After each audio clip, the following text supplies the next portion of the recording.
we have these crossroads. And you know, either way you choose, your life is going to be different. The universe doesn't exist, but God thinks it does. We have to stop consuming our culture. We have to create culture. Stupidity has a definite evolutionary function.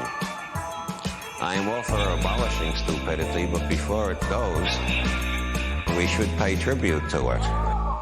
Hey, what's up, guys? Sequoyah here. If y'all didn't see our social media posts on Friday, we are taking a hiatus. The length we've talked about is 6 weeks. That seems like a solid thing to call it. You know, it could be a week on either side of that, but we still exist. There will be new episodes. The long and short of it is that Willow is a caregiver full-time for her elderly mother, and recently that has become far more than a full-time job for her. You know, it's as anyone who's been a caregiver knows, like, it's a lot in like every way, you know, in terms of actual work, in terms of mental toll, emotional toll. And yeah, she needs a break from thinking about crazy shit for a few weeks, and that's what she's got to do. So that's what we're doing. That's what we have to do to, you know, keep making good art, because that's also a ton of work. And yeah, but have no fear. We will return with new episodes in some weeks. Until then, if you hear anything new, it's going to be me mumbling at you. That's what we're doing today.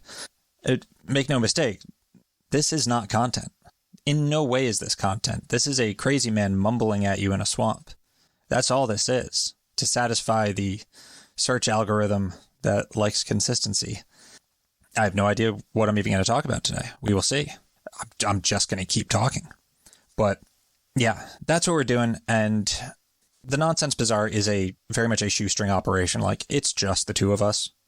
The research, the writing, the editing, you know, the design, all that shit. It's just us, right? Like, it's a ton of work. One of the things that allows us to do it is the fact that Willow is a full-time caregiver. But it's been progressively getting a lot, and she's burned the fuck out. And burnout no good. Burnout real no good. So more than anything else, this show works because we give a shit about each other, right? So that's what we're doing. In the meantime, I'm going to be posting some stuff every week. Now, we've talked about maybe doing some remasters of older episodes.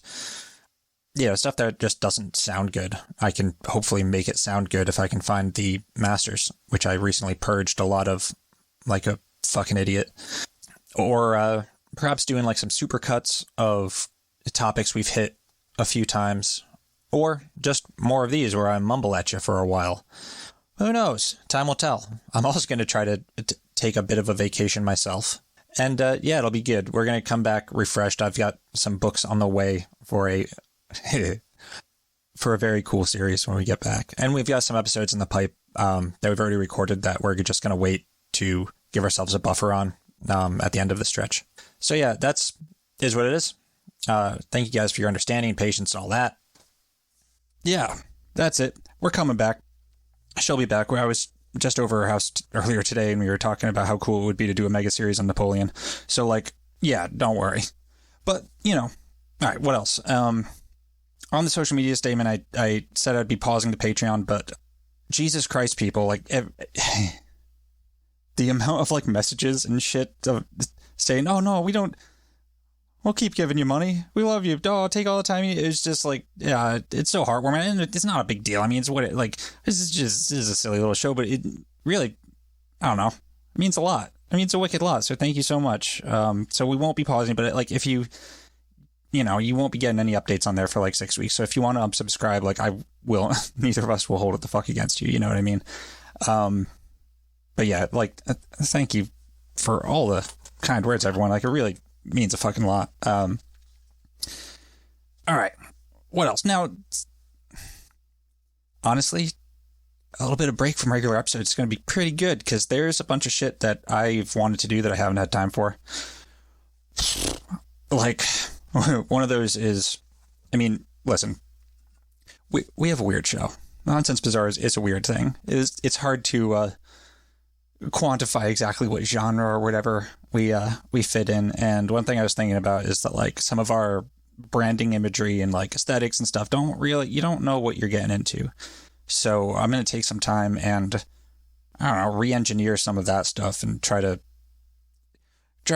get some deeper market penetration going on and shit like that. I also want to add some content to the website that, like, catches people up to speed on some of the Nonsense Bizarre lore, like explaining what the fuck a Saint Germain is. You know what I mean? Shit like that. The recurring casts of characters, heroes and villains alike, that show up. And like, you know, also I've been feeling the need to like step back and reassess my attitude and orientation towards the stories that we're trying to tell. Some of the stuff we've looked into and started and research and stuff has definitely shifted our perspective on what's broadly considered weird, you know? And yeah, doing a weekly show, it's kind of hard to actually step back and process things. Really let them turn around the old rock tumbler and stuff. And especially if, like, you know, if you followed us for a while, it's kind of hard to, at a certain point with everything we've covered, like, it's kind of hard to talk about another alien abduction story. You know what I mean? It's kind of hard to talk about another conspiracy theory when it, like, keeps coming back to the same things and shit. So yeah, it'll be nice to just like read some books, get some ideas in the pipes, and you know, kind of chart out where we want to go from here, because we want to be doing this for a very long time. It's the best thing I've ever done in my life, which is sad, but it's also true, and that's fine. Whatever. It's whatever. It's fine. But I've been thinking about some interesting stuff. One of the last episodes we recorded, which we're going to wait to release until after the hiatus is done, to keep the couple episode buffer that we have. Because that's inside baseball, but that's one of the ways that we keep that we're able to do this, is by keeping a buffer of a few episodes to allow for inconsistencies in scheduling, or like when you're doing Andrea Puharich and like 2 of the episodes get fucked up and you got to re-record both of them, and I never want to think about that piece of shit again. Holy shit, that sucked. Yeah, that was tough. But one of the last episodes we recorded was about Edward Bernays, who is the father of public relations. He wrote the book Propaganda and an essay called Engineering Consent. He's the feller who brought Freudian psychoanalysis to advertising and propaganda, and kind of came up with the innovation of tapping into people's deeper psychology, the stories they tell about themselves, shit like that, to sell products. I mean, he's literally the reason we associate, did this ask this question in the actual episode, but I'll ask it again here. You think of eggs and bacon, right? If I ask you to think of like what meal you would eat eggs and bacon for, you'd probably say breakfast. Yeah? If you did, yeah, Edward Bernays is in your fucking head. Like, that was a advertising campaign on behalf of a company that had too much goddamn bacon. They just started associating a heavy breakfast, or associating eggs and bacon with breakfast, and through research that said Americans only eat a light breakfast, and actually a heavy breakfast is really good for you because you'll lose energy while you sleep, and yada yada. Here's 18,000 scientists that say it's true. All this shit. He was the dude to come up with that, and the reason we eat eggs and bacon. I mean, and there's a whole bunch of other shit too, but that's one of the things I was looking into. I was also recently bought a bunch of cybernetics textbooks and shit. And yeah, this is all stuff that, other podcasts have gotten into and shit too. But like everything else in my life, I have to get there through brute force and idiosyncrasy. It's just how it is. But what I was thinking about is like, one of the main topics or whatever that we cover on the Nonsense Bizarre is the idea of mind control, which is a dog shit term. And I'll get there in a second. Mind control is, it's fascinating to me. I mean, because we deal in beliefs. That's kind of our bread and butter, is like beliefs and the effect that beliefs have in the real world. And that's an incomplete description, but it's one of our main interests. And the mind control shit is real weird. It's real weird. I mean, like, MK Ultra and associated programs are one of the like real documented ass things that, you know, very real conspiracies, right? And there's the whole thing about all the shredded sub projects for MK Ultra that Sidney Gottlieb just fucking, I think he just literally shredded them. And the speculation of like, well, what's in those?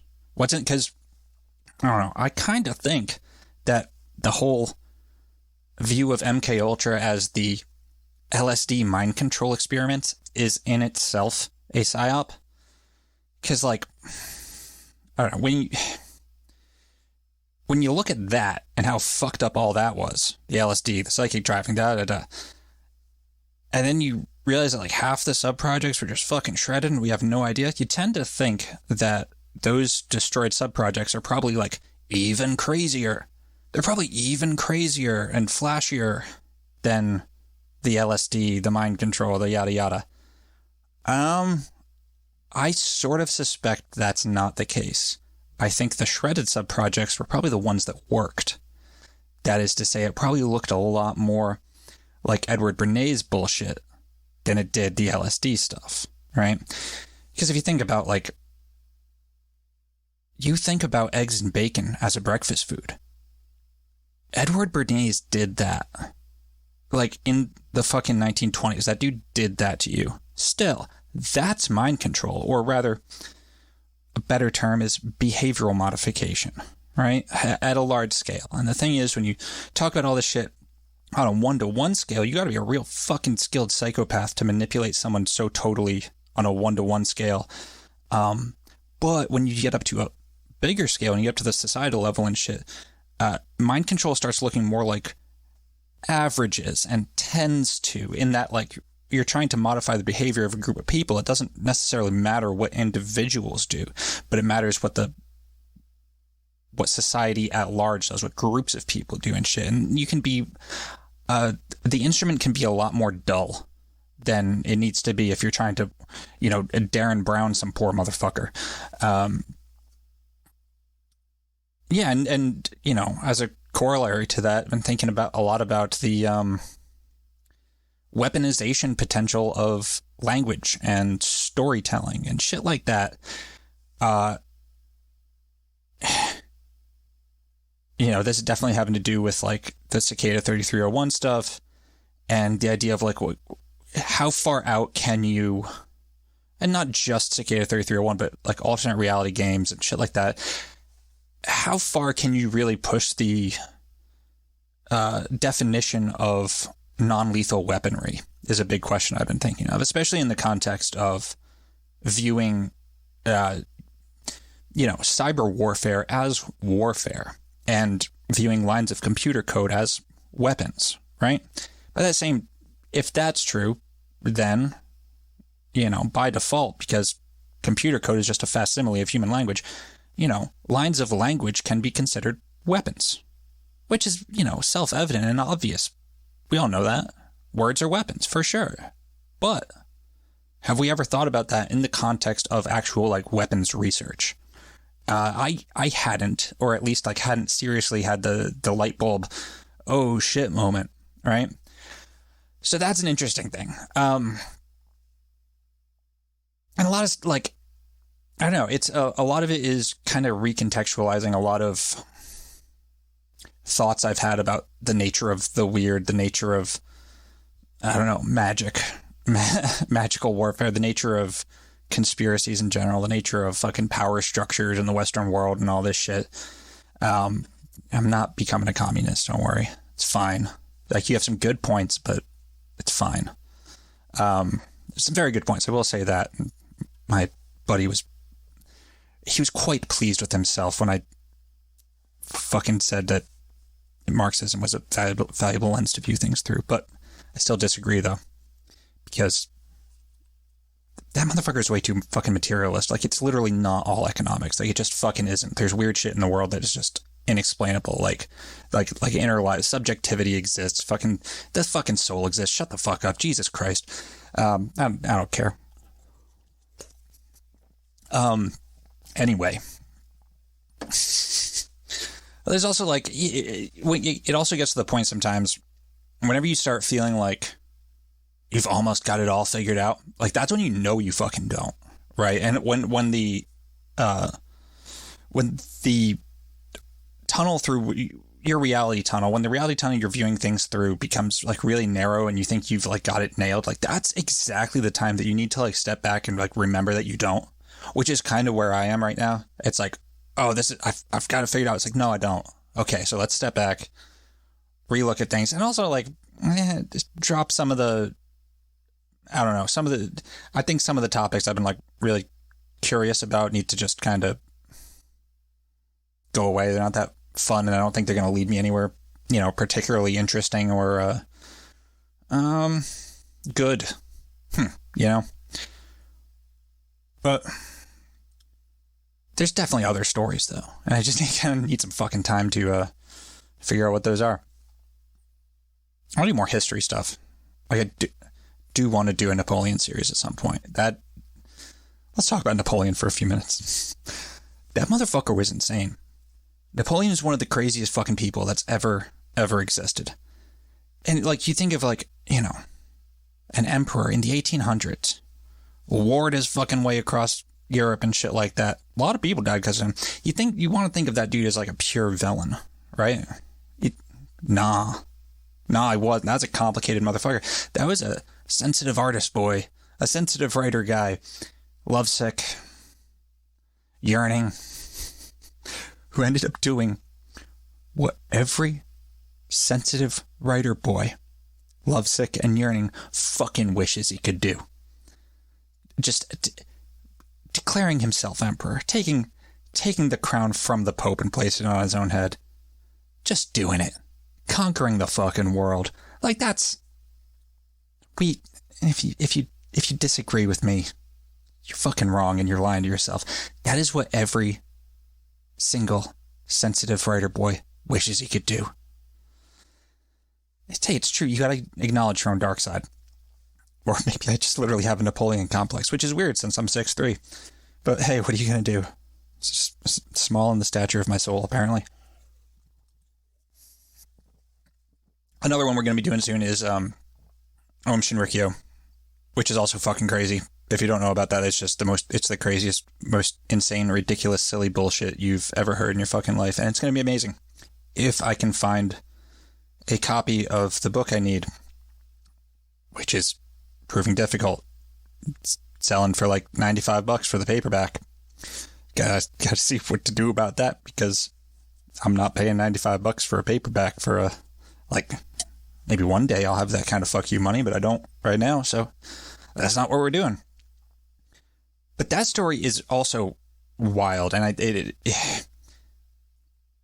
can't even start going into it right now because it's just so much, but it's batshit insane, and some of the techniques and shit that Shoko Asahara and Om Shinrikyo were using on their followers and shit, like, there's definite shades of MK Ultra. There's definite shades of fucking Unit 731 too, which is that's another fucking thing. And I haven't really gotten into the theology of Om Shinrikyo after, getting very interested in theosophy and the proliferation of essentially a single current of religious magical thought that gets linked to like just about all the weird shit in the world.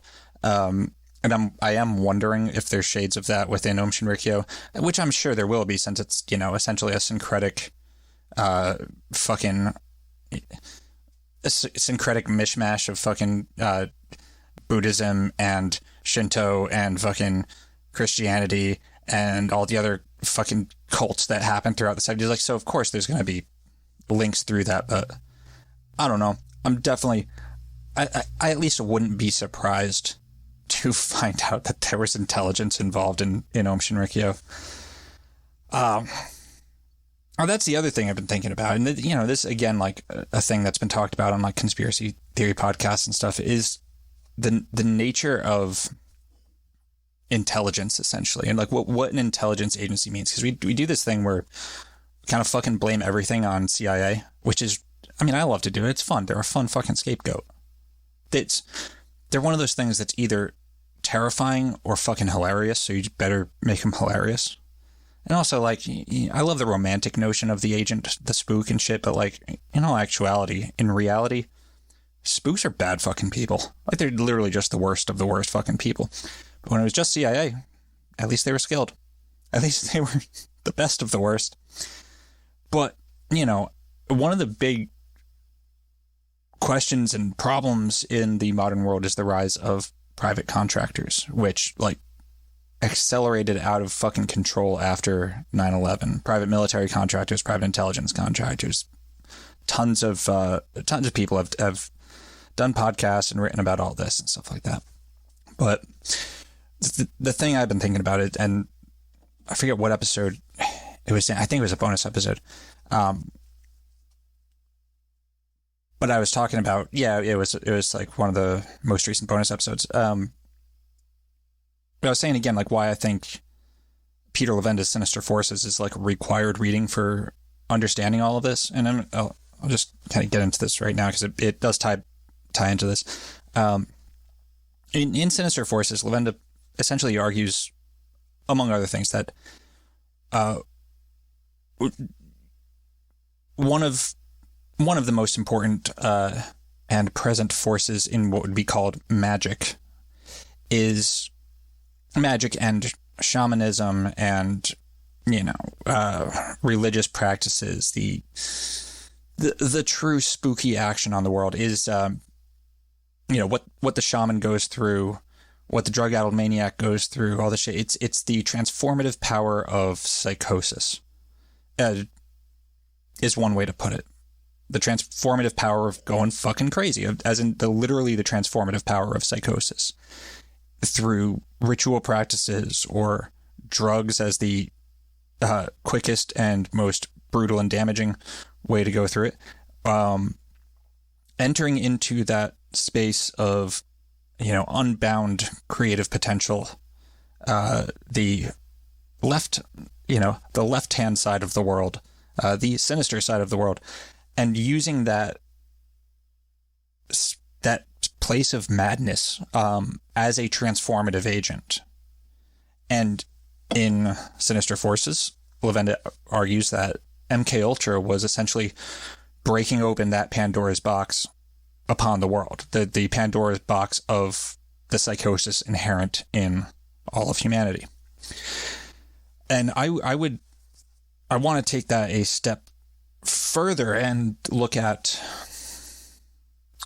the rise of private intelligence contractors in light of that, which is to say, you've got a great proud history in this country of PSYOP, psychological operations, as a discipline, like as a, you know, discipline in warfare, right? And up until pretty fucking recently, that was confined to the government. I mean, obviously, manipulation tactics and shit have always, you know, anyone can do that. But the research, the testing, the discipline of it, right? With all its innovations and research and literature, yada, yada, yada. The discipline of PSYOP was confined to the governments around the world, you know, corporations doing espionage on each other and shit. But in the last few decades, private companies, private intelligence contractors, PICs, started being able to do contract work in intelligence for the government. And as a consequence of this, I feel like you can see this sort of democratization, or that's not the right word, let's say proliferation of the technology of PSYOP into many more hands. Not just the government, not just like the intelligence community, which, by the fucking way, I fucking hate that term, intelligence community. Makes it sound like they're a bunch of like happy neighbors living on a street with white picket fences and shit. They're not a fucking community. Get the fuck out of here. It's the wrong word. That is the wrong word to use there, sir. Anyway, the technology of PSYOP has gotten proliferated to all these different hands, whether it's fucking, you know, contractors like Tiger Swan or fucking Blackwater, all this shit. It's gotten to the point where, like, yeah, you can just, if you got a company, you've got all this decades of research on PSYOP, you can just run PSYOPs like CIA used to do, right? You know, you get like fucking companies like Cambridge Analytica, Behavioral Dynamics, all this shit, literally running PSYOPs. Like they're running a PSYOP on people through fucking Facebook and shit, and they're not the only ones. Like that's just a thing that happens now, right? And I think that, like, when I say it, I'm a crazy man in the swamp. Like, don't fucking take any of this as, like, my opinions on everything could change tomorrow. Like, just get out of here. But I think that the proliferation of PSYOP technologies is a primary cause of the apparent cultural descent into incoherence, shall we say? That's a good way to say it, too. Fuck it. Yeah, like, there's all sorts of competing interests that have the same access to technologies, weapons that used to just be confined to fucking agencies like CIA. Yeah, now they can just fucking do that to people. They can do that to people because literature's out there, and you can do it, too. You can go read it, too. And that's, I don't know, that's really interesting to me. And I think that, like, it's interesting that how insistent people still are on pinning everything on government agencies. I mean, CIA is the easy target because of history, but, like, realistically, the most concerning one is probably NSA, only just because of how much fucking data they're eating. And I mean, CIA is creepy in their own right because it's that human-to-human shit. It's that, like, one-on-one manipulation shit I was talking about earlier. That's really what makes them fucking what they are. But in terms of, like, the actual agencies you should probably worry about, if you're worried about that sort of thing, it's probably like NSA.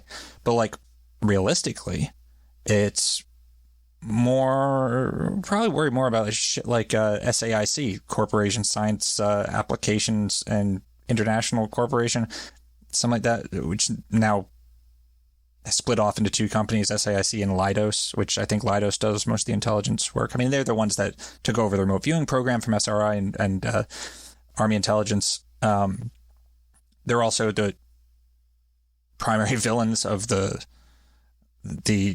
unbelievably true story, Camelio by Robert Guffey, which we did an episode on that book. And if you haven't read that book, I highly recommend it. It's fucking wild. Dude gets gang stalked by motherfuckers with invisibility cloaks, and it seems like it's probably fucking real. It's wild. But, like, that, you know, also makes me think of, like, the quote-unquote predator-looking quote-unquote Bigfoots and shit at quote-unquote Skinwalker Ranch and all that stuff, the invisibility cloak stuff. That is to say, there's all sorts of people, groups, and shit out there doing stuff with technologies that are, like, weird and sort of esoteric and kind of hard to wrap your head around as technologies and as weapons, stories, language, all that shit. That's just a really fascinating, like, line of thinking for me right now. And I want to go back and, like, kind of look at, like, the history of espionage and how these techniques and shit were developed. I know it was sort of in the, I'm remembering right, it was around Queen Elizabeth I in England, I believe. A lot of shit seemed to come out of that period. It's a very important period in the development of lots of stuff we deal with every single day, it seems like. Another thing Willow and I were talking about is, like, when she decided that she needed a fucking break, it's like, how the fuck she's dealing with all this just insanely stressful bullshit. It's really just like, I am so glad I'm not her, honestly. It's good to be me. I just get to drink my drink and yell at you people for a while. It's great. But just, like, you know, how you're dealing with all this. How the fuck are you supposed to give a single shit about UFOs? Right? It's like, I can't. Yeah, absolutely. Honestly, it's kind of hard for me to give a single shit about UFOs. But they're kind of in the news a bit, I guess. I don't know. I haven't been fucking paying attention. I just like, it's really hard for me to care about UFOs. I don't know why. It's just, it's nothing against them. But it just seems not that important, no matter how you slice it. Like, but the thing is, it is weird. And I know, like, the people that have been, you know, involved in this shit for much longer than I have, you keep saying it's the same thing over and over again, the quote unquote disclosure shit. It's like, yeah, but like, also that's kind of weird that it's the same thing over and over again with the same people and shit. It's not like, it doesn't seem like that great a grift. If it was a grift, right? It's not that, there's better grifts out there. Even just your standard cult grift is a better grift, probably more profitable and shit. I haven't looked too much into like the fucking latest whistleblower, Grosh or whatever the hell his name is. I started like listening to some podcasts and like my eyes kind of glaze over and shit because like, I don't know, listen, like someone that was not a UFO buff got into the weird side of things through being interested in like the spirituality shit, comparative religion, mythology, magic, shit like that. It was wild when I realized like, oh, you definitely end up at UFOs here from this direction, right?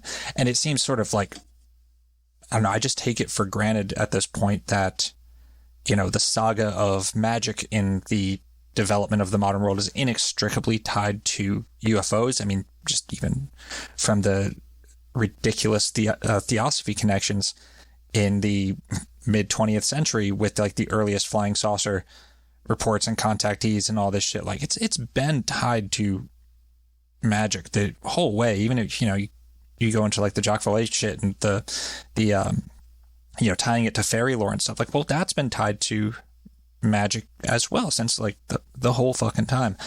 And when it gets into this like crash retrieval programs, all this shit, like it just seems like nah, bro, it's not. But I mean, I could be full of shit, right? Like I don't know what the hell I'm talking about.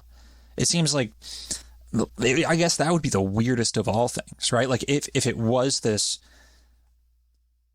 you know, magical or consciousness based or whatever, or psychic fucking bullshit and something crashed, like that would be the weirdest thing. I don't necessarily know how to square that with even like thinking about it or whatever, but it seems like it's this fucking, I mean, I guess they had like been very careful to say non-human intelligence, not extraterrestrial, but I don't know. It's just whenever it gets into this like territory where it's like easily, if the story ends up being like easy enough for it to be understood by a fucking primetime television audience, like I just don't believe it. I don't think it's that understandable. I think it's weirder than that. I think it's also more subjective than that. And I'm not sure what that means. Like in that, like I think it's more subjective than that, but I also don't think it's individual people's sort of fucking, you know, personal hallucinations or misidentification of fucking weird bullshit or whatever. No, like I think there's a thing there. There is some genuine, not just some, but there's a lot of genuine strangeness there. But it's hard for me to square that with a story that it's possible to brief fucking senators on. I mean, maybe that just betrays the lack of fucking faith I have in anyone who's a senator, right? Or like any sort of government official whatsoever. Like, I don't think they're necessarily equipped for that. I think you probably need to be a little more damaged, like emotionally and psychically than they are to really grasp it. I don't know why I feel that way, but I do. I don't know what that says about me, and I'm not trying to imply anything about you, but that's what it is. This is what my friends see from me, is that it's literally incapable.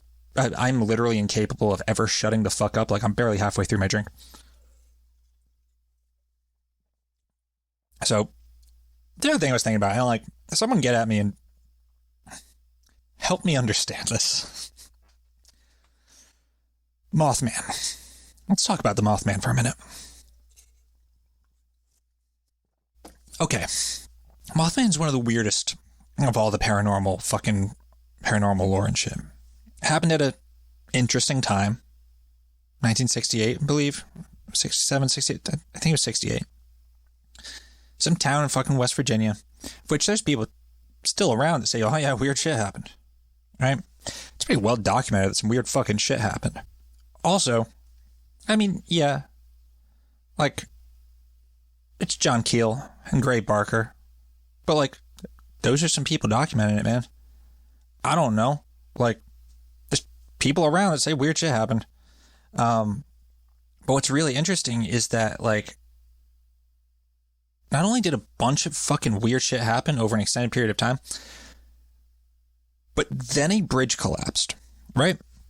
And without assigning causality there, because I don't necessarily think you need to for this to be super strange. Haven't revealed what I think is super strange about it yet either.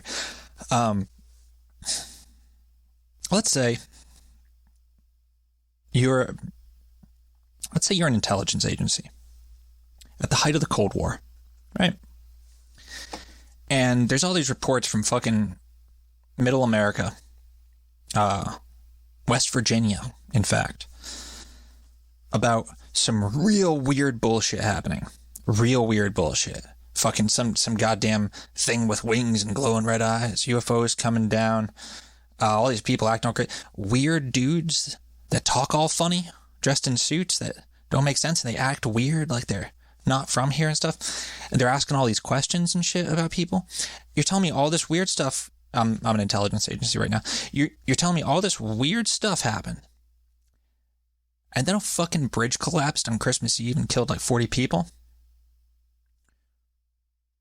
It sounds like some communist terrorist plot, right? Like, if I was an intelligence agency at the height of the Cold War and I looked at all that and I didn't have anything to do with it, I'd probably investigate it. I'd probably say something about it, because I'd be afraid that the communists blew up a bridge, or sabotaged it or whatever. And as far as I can tell, no, like that, the fact that 42 people died in that bridge collapse right after all this weird shit. If the fucking government ever had anything to say about weird events, UFO shit like that, that to me seems like the one they would say something about, considering a bunch of fucking people died. Perhaps, and there's reports of dudes that talk funny walking around asking questions. I kind of feel like they'd say something about that. Like, there'd be something. As far as I can tell, there's not. And I might be wrong. Please let me know if there is. But I'm fucking starting to wonder. I mean, you know what I'm starting to wonder. What was Mothman one of those shredded fucking MK Ultra documents, right? Like, I don't know, dog. I mean, there's definitely weird shit around it that can't be totally explained.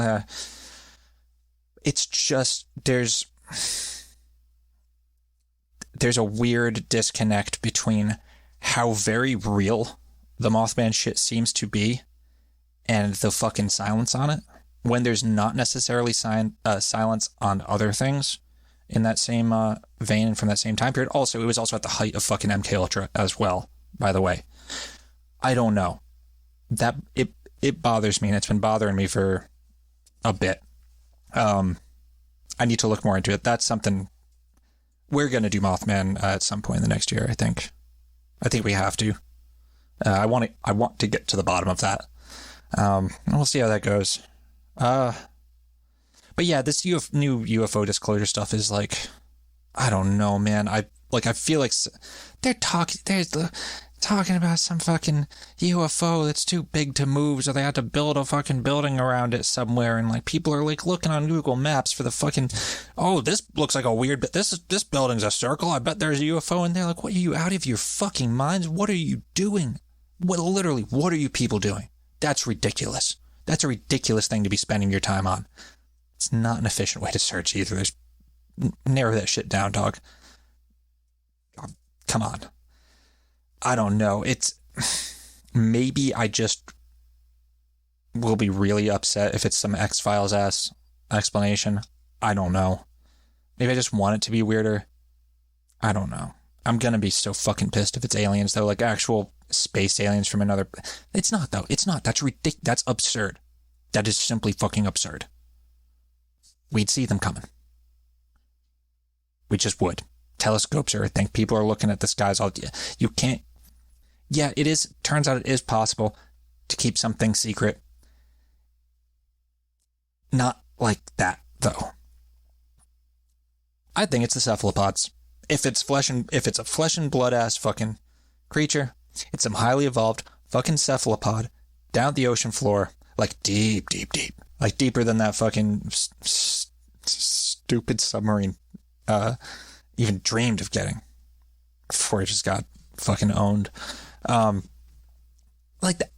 If it's a flesh and blood creature, it's cephalopod. Like the octopuses and shit we see, that's like, there's like the the macaws to humans or something, or like the I don't know, pick your favorite little shit monkey. There's the human version of the octopus analog of that deep down there, and they're building shit with their minds and sending it at us. I don't know.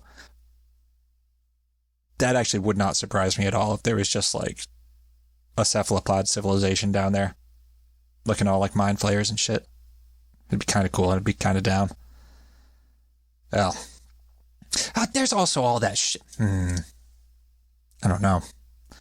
There's just so much fucking nonsense about the UFO stuff, about fucking black pyramids under fucking Alaska and shit. That's like, it's not, I don't know if it's true or real, but it's like, I don't know, maybe it fucking is, but that there's such a small distance between talking about a giant black pyramid under fucking Alaska to like congressional hearings. Like there's a small difference, or a small distance between people talking about the black fucking pyramids and the people talking to Congress. That's odd to me. I know it's all been heard before and it's all been said.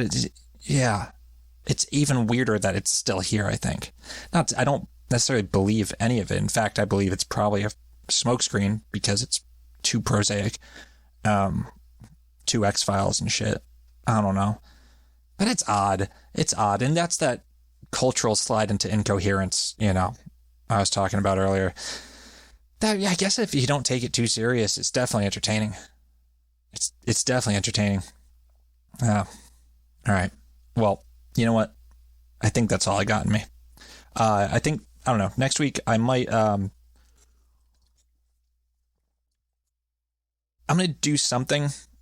Either release one of the Corkboard Bazaar bonus episodes, or let me see if I can remaster some of the older series. And maybe I might try my hand at making maybe some supercuts of I don't want to call it a best ofs or like clip shows because I'm not there yet.